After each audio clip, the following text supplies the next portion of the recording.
कला किसी की बपौती नहीं है, कोई भी व्यक्ति इसे धारण कर सकता है।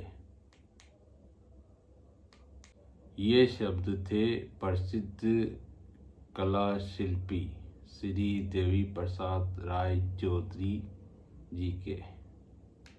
श्री राय चौधरी जी का जन्म रंगपुर जिले के ताजहट, जो वर्तमान में बांग्लादेश में है, में सन 1899 ईस्वी में हुआ था। राय चौधरी जी के परिवार का जीवन क्रम एक जमींदाराना था, किंतु इसके बावजूद उनका कला के प्रति विशेष रुझान था। चित्रकला एवं मूर्तिकला में उनकी रुचि बाल्यकाल में ही पनपने लगी थी। अतः उनके पिता उन्हें प्रख्यात कला शास्त्री अविंद्रनाथ टैगोर के पास ले गए। कला गुरु अविंद्रनाथ की शिक्षा पद्धति अलग प्रकार की थी। वे अपने शिष्यों को चित्रण करने की पूर्ण स्वतंत्रता देते थे कि वे किसी भी प्रकार का और किसी भी विषय का चित्र बनाए। सच्ची लगन से चित्रकारी करने पर देवी प्रसाद राय चौधरी जी अपने कला गुरु के मन में शीघ्र ही स्थान बना लेते हैं। वे उनके प्रतिभाशाली शिष्यों में गिने जाने लगे। समुचित कला शिक्षा ग्रहण करने के पश्चात अविंद्रनाथ टैगोर जी की सहमति से Indian society of oriental art में शिक्षक के रूप में रख लिया गया आपको। यहाँ उनका संपर्क इटालियन शिल्प कलाकार वायस से हुआ। वे चित्रकार भी थे, अतः आपने वायस से पश्चिमी पद्धति में तेल चित्रण बनाना सीखा और कुछ ही दिनों में तेल चित्रण में आप सिद्धस्थ या पारंगत हो गए।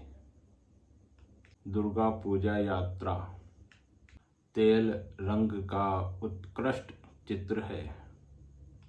इसके पश्चात मद्रास के sir CP Ramaswami Iyer, JS. कर्जिस, डॉक्टर सुब्बा राय तथा जगदीश चंद्र बसु की सिफारिश से राय चौधरी को डबलिन कॉलेज ऑफ आर्ट में अध्यक्ष पद पर आसीन कर दिया गया।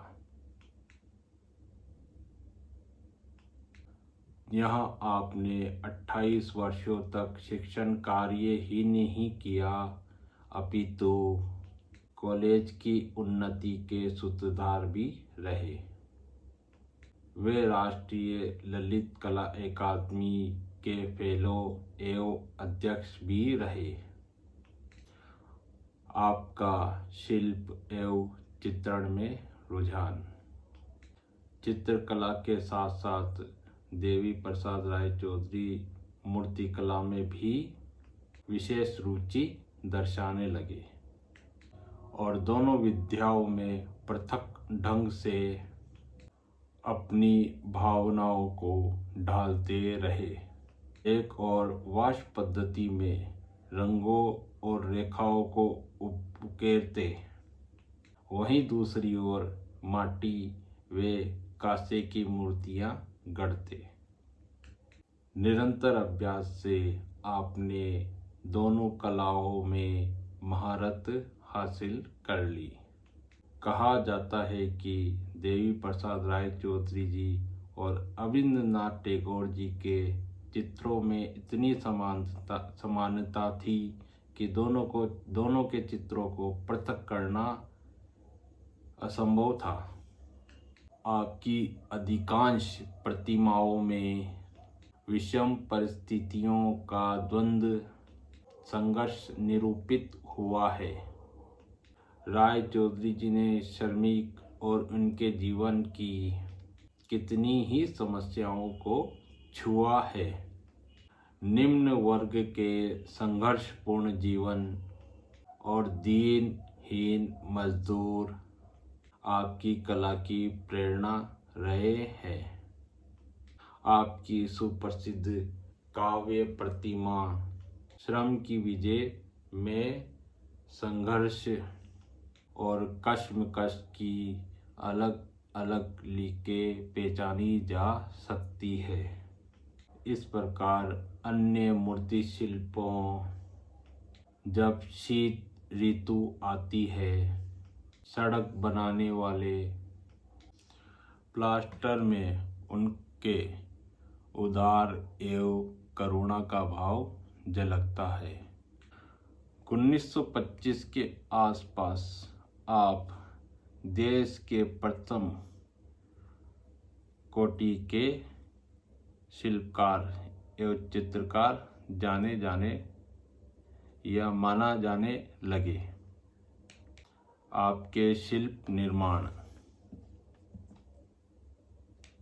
आपके शिल्पों में सौंदर्य, सुघड़ता, नसों, मांसपेशियों और शरीर के प्रौढ़ गठन पर विशेष ध्यान दिया गया है।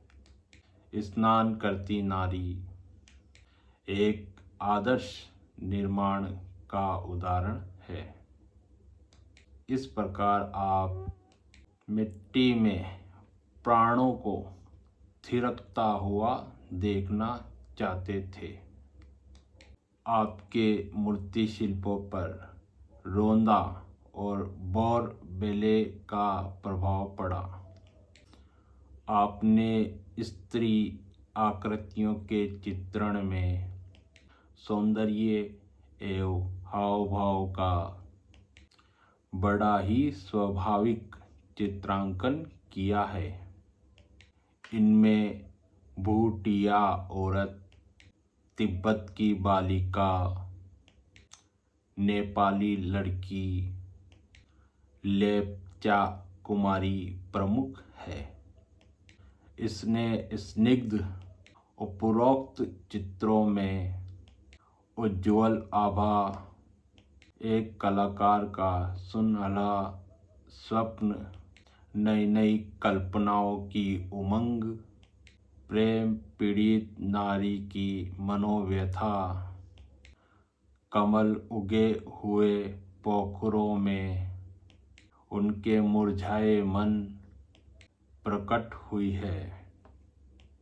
और कौतूहल नामक चित्र में चंचल सुंदर नारी का सामाजिक मर्यादाओं के उल्लंघन का दुस्साहस दर्शाया गया है।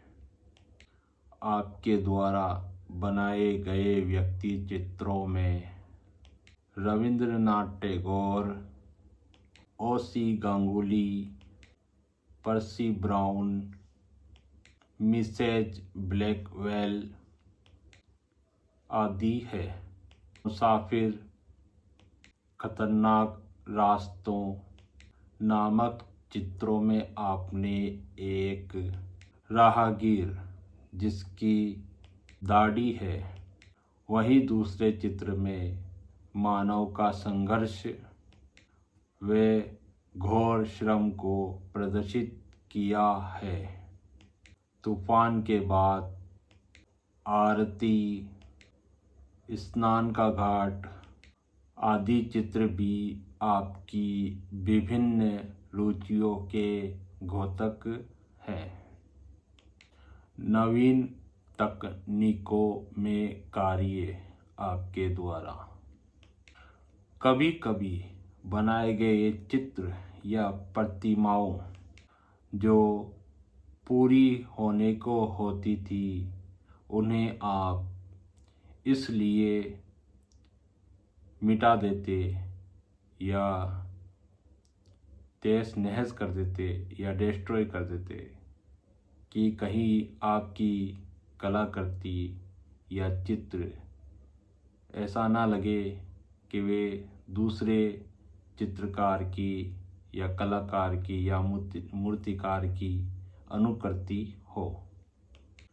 इस प्रकार आपने अपनी तरुण अवस्था में बुजुर्ग कलाकारों की तकनीक या तौर तरीकों को अपनाया, किंतु बाद में पश्चिमी कलाकारों की तकनीकों का अध्ययन कर एवं इनकी विशेषताओं का अध्ययन कर अपनी एक निजी शैली का प्रवर्तन किया, जिससे प्राचीन भारतीय क्लासिकल परंपराएं और पश्चिम का प्रकृतवाद का सम्मिश्रण रूप था।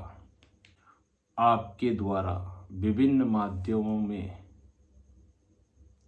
अपनी कलाकृतियों को अभिव्यक्त करना। इस प्रकार श्री राय चौधरी जी के सर्जन सामर्थ्य एकाधिक माध्यमों से प्रस्फुटित हुए हैं। मूर्तिकला और चित्रकला में पूरी दखल के साथ साथ पोर्ट्रेट पेंटिंग, जल रंग, पैनल पेंटिंग, वॉश पद्धति, जापानी तरीके के सिल्क आदि पर चित्रांकन के भी आपने सफल प्रयोग किए हैं। आप दृश्य चित्रों के भी दक्ष चित्रकार रहे हैं, खासकर पर्वत शिखरों पर कोहरे से समाच्छन्न प्रातःकाल का चित्रांकन करने में आपकी पकड़ अच्छी है। दृश्य चित्रों को देखकर रेम्बा और टिशियन की सी लावण्य और सौंदर्य पकड़ नजर आती है। फ्रीलांसर के रूप में आपने अनेक चित्रों व मूर्ति शिल्पों का विक्रय किया। आपके द्वारा प्राप्त पुरस्कार आपको अनेक प्रदर्शनियों में पुरस्कारों से नवाजा गया। जब आप 59 साल के थे तो आपको कला निष्ठता और उसके प्रति आकर्षण के लिए तत्कालीन राष्ट्रपति डॉक्टर राजेंद्र प्रसाद ने सन 1958 ईस्वी में पद्म विभूषण की उपाधि से सम्मानित किया। आपका स्वर्गवास। आप बहुमुखी प्रतिभा के धनी थे। आपके चित्र, शिल्प, साहित्य, संगीत, वंशी वादक आदि कलाओं का मेल था।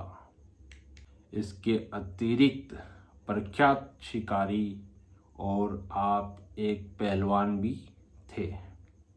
15 अक्टूबर सन 1975 ईस्वी को कलकत्ता में आपका स्वर्गवास हो गया। आपके द्वारा बनाए गए प्रमुख चित्र इस प्रकार है: मुसाफिर, कमल सरोवर, लेप्चा कुमारी, नेपाली लड़की, भ्रम की विजय, हरा और सुवर्ण, आंधी के पश्चात, निर्वाण, पुल, महल की गुड़िया, दुर्गा पूजा, अभिसारिका और शोभा यात्रा आदि।